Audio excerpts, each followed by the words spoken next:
Il est 6h06 sur Europe 1. On connaît la phrase, on ne la respecte pas toujours. Mais bon, manger 5 fruits et légumes par jour. Alors sur Europe 1 ce matin, on vous propose, avant de retrouver Laurent Mariotte à 11h, une petite idée repas. Et oui, et si vous allez au marché tout à l'heure, jetez-vous sur les brocolis et les choux-fleurs. On n'en achète pas souvent et on a tort déjà parce que bien souvent, ils sont français et que selon une étude anglaise, les légumes qui appartiennent à la famille des crucifères seraient nos meilleurs amis avant l'hiver.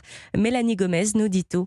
Pour prouver le bénéfice des légumes crucifères, ces scientifiques anglais ont comparé des souris soumises à ce régime très vert à d'autres se nourrissant de façon plus habituelle. Toutes ont été exposées au virus de la grippe ou du Covid et on a regardé ensuite ce qui se passait dans leurs poumons.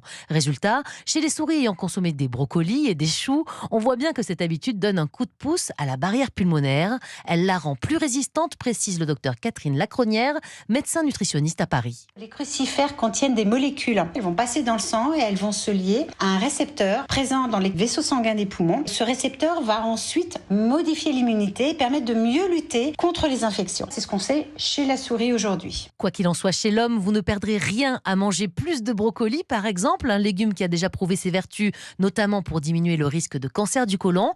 Enfin, pour tous ceux qui n'aiment pas les choux ou qui ont du mal à les digérer, voici une autre option, c'est peu connu, mais les radis et la roquette font aussi partie de la famille vertueuse des légumes crucifères. Mélanie Gomez, chef du service société d'Europe 1.